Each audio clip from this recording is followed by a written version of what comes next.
Se vocês não tomarem cuidado, já foi criada a maior central sindical hoje aqui nesse país.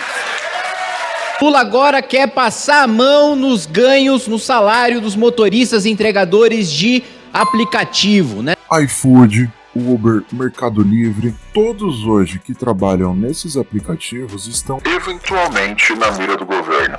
Não adianta o iFood mandar recado. O iFood é da Bahia, o iFood não quer negociar. Pois nós vamos encher tanto saco que o iFood vai ter que negociar. E se a Uber sair do Brasil? Agora, se caso queira sair, o problema é só da Uber. Onde estão os supostos defensores dos trabalhadores? Porque todo motorista de aplicativo, todo entregador que eu converso, todos eles são absolutamente contra esse projeto. E eu provoquei o Correio para que estudasse, que eu acho que o Correio deveria sim estudar e montar um aplicativo. Os Correios? Sério? Nem vou tecer críticas a isso, o foco deste vídeo é completamente diferente. Aliás, você que entrou nesse vídeo, sua compra do Mercado Livre, ela vem pelos Correios ou em 24 horas ela chega na sua casa através de um entregador cadastrado na plataforma? A PL vem com a promessa de maiores benefícios aos trabalhadores, uma remuneração indenizatória, garantia do INSS e maior qualidade de trabalho. Teria formas mais eficazes de garantir tudo isso ao trabalhador? Aliás, sem comer praticamente 25% da sua remuneração? Perdão, esqueci que essa parte não está clara na PL, né? Até o final do vídeo você vai entender melhor sobre isso. O problema é que todo projeto de lei vem maquiado como algo maravilhoso. Por exemplo, essa, né? A salvação dos trabalhadores autônomos. Se você não é entregador do iFood, Mercado Livre ou motorista de aplicativo, pelo menos sabe qual é a realidade deles? Rotineiramente eu converso com alguns entregadores e eles não estão muito felizes com essa ideia. Como, Kaká, você aceitou isso? E eu ainda tenho que pagar INSS? Você acha que esses 20% vai sair do bolso de quem? A CLT veio maquiada da mesma maneira. Ah, não te contaram também da onde ela foi copiada, né? Vamos pôr todas as cartas na mesa e procurar identificar qual seria a melhor solução para você e como isso pode ser transformado da melhor maneira possível, que eu acredito que não seja essa que está sendo proposta pelo governo. Para isso, nós temos que visitar o passado, exatamente em 1927, na Itália. Itália? Sim, foi lá que se deu o surgimento das leis trabalhistas, a famosa Carta del Lavoro, ou Carta do Trabalho, em português. Ela surge em 1927, sobre o regime fascista de Benedito Mussolini. A carta buscava organizar a economia italiana, sob o controle do Estado e dos sindicatos, estabelecendo uma série de direitos e deveres, tanto para os trabalhadores quanto para os empregadores. A carta enfatizava a cooperação do trabalho e o capital, promovendo a ideia de harmonia de classe dentro de um Estado autoritário. Entre outras disposições, a Carta del Lavoro estabelecia a criação de sindicatos obrigatórios, fixação de salários mínimos e máximos, a regulamentação das condições de trabalho e a proibição de greves. Após o colapso do regime fascista e o fim da Segunda Guerra Mundial, muitas das disposições da carta foram revogadas ou modificadas na Itália. Você notou alguma semelhança com o que estamos presenciando nessa PL?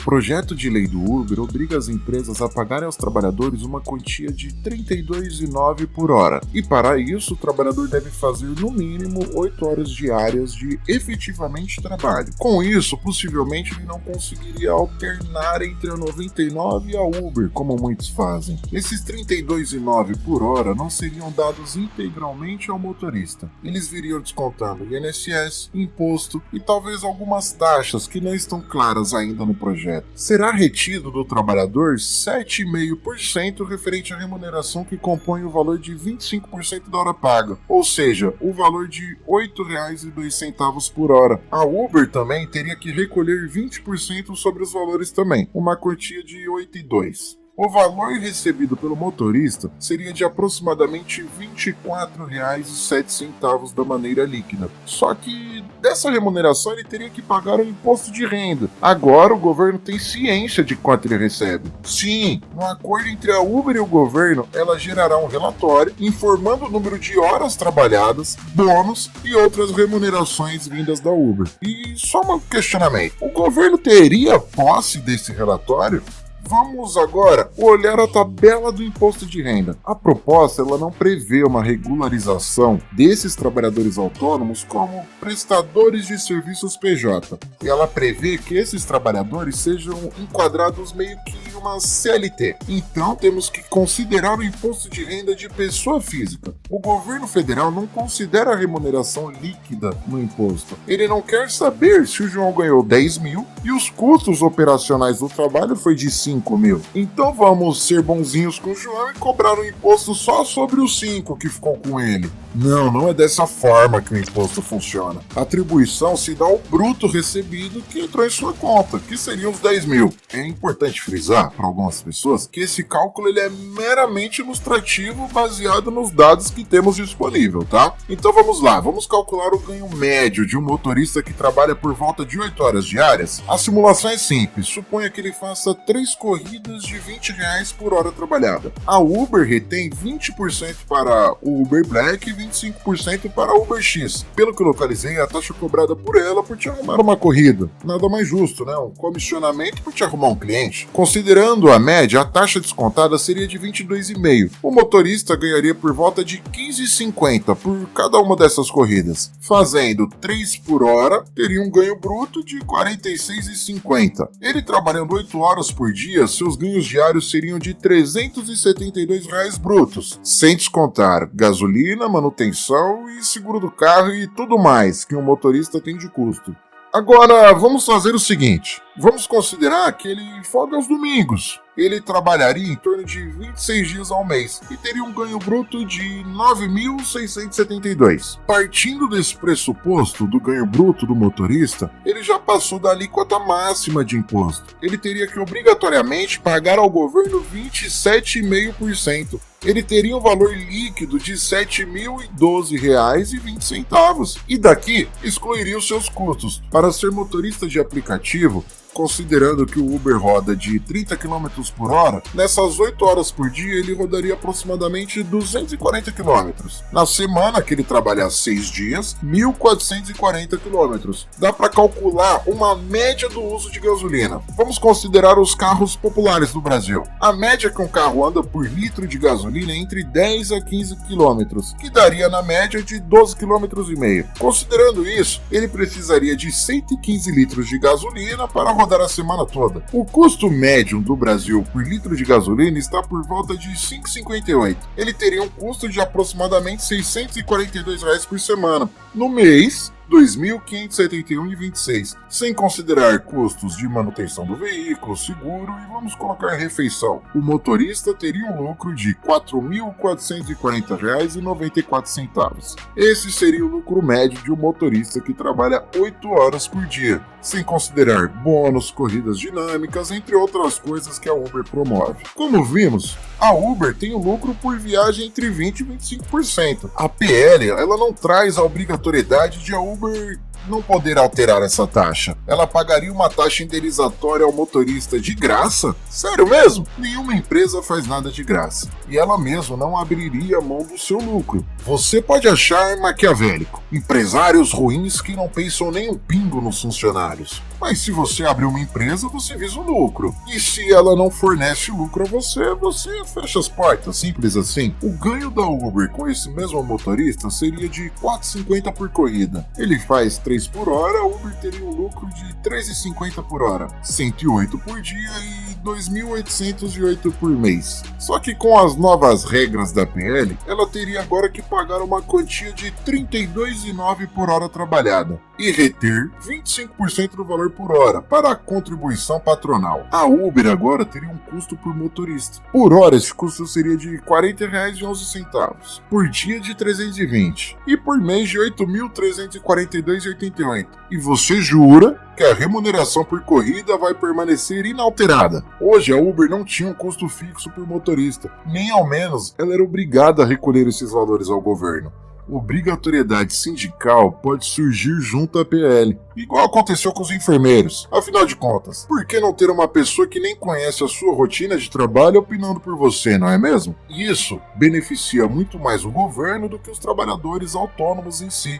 Ganhe menos e veja como isso é bom para você. A PL vem maquiada de diversos benefícios que não trazem à tona a verdadeira realidade. A flexibilização de trabalho, trabalhar a hora que você deseja, ser dono do seu próprio nariz, isso também não está implícito na lei. Mas eles não possuem hoje auxílio doença, nem auxílio maternidade. Sério? Você prefere pagar R$8 por hora para ter isso? É pouco, né? Eu sei, é só R$8. Vamos a quanto você perde com isso mensalmente, somando suas horas trabalhadas e os dias que você trabalha por mês. Vamos considerar, utilizando o exemplo que estamos trazendo até agora, trabalhando 26 dias por mês. Se você colocar a quantia de R$8 por hora, isso é pouco, né? Eu sei. Mas no mês, quanto daria? R$1.664 por mês ao INSS por ser Uber. A lei não estipula que manterá seus ganhos atuais em seus benefícios previdenciários, ou se será o salário mínimo, igual é para a maioria dos trabalhadores autônomos. Para que tudo isso ocorresse, foi criado um grupo chamado Tripartite. Os participantes eram centrais sindicais como a CUT, os aplicativos e o governo. A menor parte ouvida nessa história foram os trabalhadores da ponta, os motoristas, os entregadores. O que eles queriam? O que eles precisam na realidade? Você prefere seus benefícios ou prefere ter liberdade para escolher o que você quer fazer com seu dinheiro? Afinal, R$1.664 por mês dá para pagar o aluguel até mesmo de uma boa casa. Só que você não iria pagar aluguel por uma boa casa, né? Você estaria pagando esse aluguel para o governo. Considerando que a contribuição previdenciária hoje no Brasil é de 5% a 20%. O pagamento de R$1.664 de contribuição previdenciária seria para um ganho bruto de R$8.320. Ah, mas o Uber tem um ganho bruto maior trabalhando 8 horas por dia. Você mesmo calculou e nos mostrou. Sim,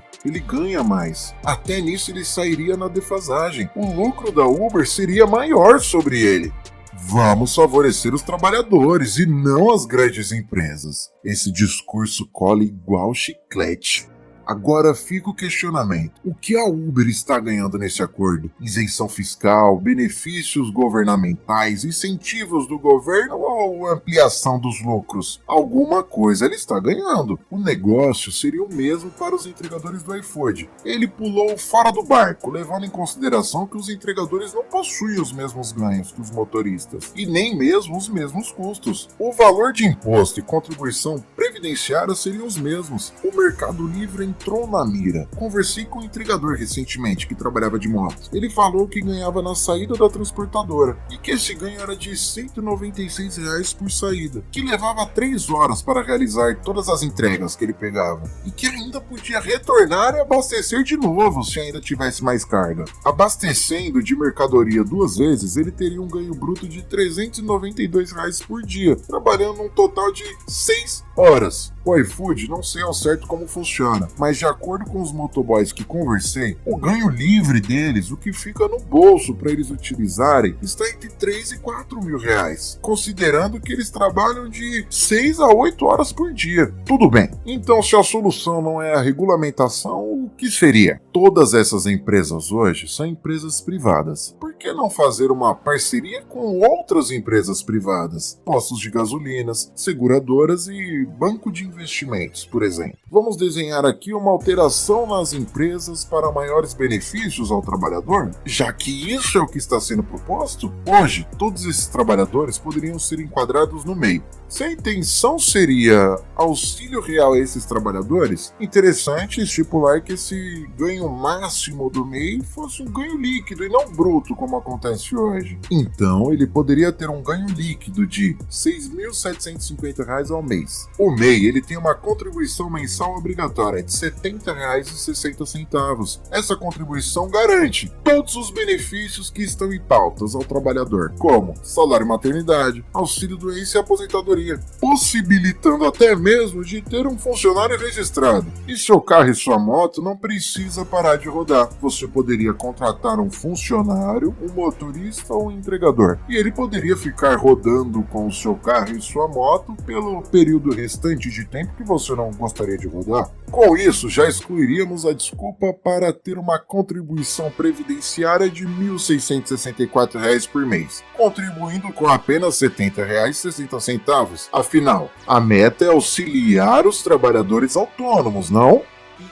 Temos dois outros problemas importantes nessa PL: seguro e manutenção veicular. A justificativa para essa remuneração indenizatória usa esses problemas como desculpa, mas não garante que a Uber não reduzirá o ganho dos motoristas. Resolver esses problemas é simples. Hoje a Uber conta com cerca de 1.200.000 motoristas no Brasil. Será que nenhuma empresa aceitaria uma parceria para oferecer um seguro veicular por um preço mais em conta? Hoje, um seguro para um veículo de 70 mil pode variar de 300 a R$1.000 mensais, dependendo das coberturas que você pede. Se houvesse um acordo com empresas privadas oferecendo 30% de desconto para os motoristas e a Uber cobrisse 50% de custo, isso seria muito mais benéfico. O custo da gasolina está muito alto. Pensa comigo, se os postos de gasolina fizessem essa mesma parceria com a Uber, concorda que o motorista tende a abastecer o seu veículo todos os dias? Sendo assim, se os donos de postos lucrarem nessa parceria R$1 por tanque de gasolina por dia, eles teriam lucro de R$1.200.000. O mais besta aceitaria essa parceria. Então o problema também não está em leis nem nada do tipo. Hoje tem diversas empresas de grande nome no mercado de peças veiculares com centros de manutenção veicular. Será que elas também não aceitariam uma parceria com a Uber?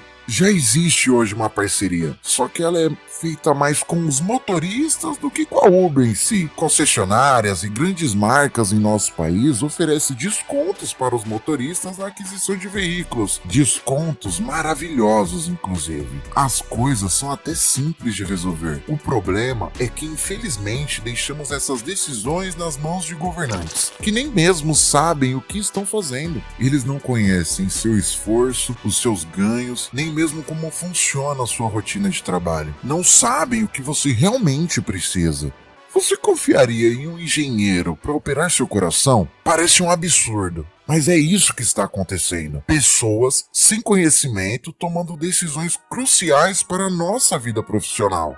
Deixar engravatados cuidarem de questões que englobam o que certa parte da população vive, sem nem mesmo saber o que a população deseja, parece meio perigoso, não? Estima-se que nem mesmo 1% desses trabalhadores foram ouvidos. E os que foram ouvidos, os resultados não foram nem ao menos divulgados. A partir do momento que se vigorar essa regulamentação, temos outro caso em pauta: regras que podem vir a tirar a liberdade do trabalhador. Hoje, em um ambiente de trabalho comum, onde se vigora a CLT, os funcionários em contrato podem ser proibidos de realizar gravações. Mostrar a tela do aplicativo provando a perda de seus ganhos pode estar implícito agora nas regras, e caso ocorra, ele sofrerá demissão ou sanções.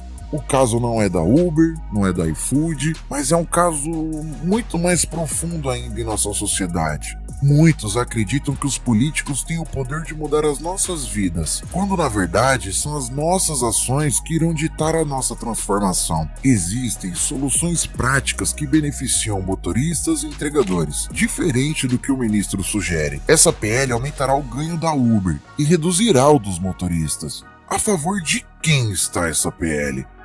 Precisamos valorizar o ganho baseado na produtividade. No passado, os ganhos eram proporcionais à produção. Esse sistema gera riqueza e, com ela, conhecimento, diminuindo a manipulação governamental. O sistema de remuneração da Uber hoje funciona assim: mais corridas, mais ganhos. O problema está em pessoas querendo ditar regras para coisas que desconhecem. A CLT prende o trabalhador à empresa, não a empresa ao trabalhador. Se a empresa demitir, paga o que já deveria. Mas se o trabalhador pedir pedir demissão, perde tudo. Isso mostra o quanto a nossa sociedade está equivocada. Você acredita que os governantes mudarão a sua vida? O que você está fazendo para mudar a sua própria realidade? Esperando o governo fornecer o que precisa ou lutando para conquistar os seus desejos? Regulamentações podem causar danos lentos, como um tumor que cresce. Hoje são essas características, amanhã outras, até que poucos motoristas restem e o aplicativo morra. A qualidade do trabalho depende das exigências dos trabalhadores, não do que o governo quer implementar. Cruzamos uma linha vermelha perigosa que poucos percebem. Espero ter auxiliado a todos com minhas pesquisas e soluções. Eu sou o Bruno, criador do Mentes de Sucesso, e agradeço a todos por chegarem até aqui. Se gostou, deixe seu like e fique à vontade de também deixar sua contribuição nos comentários.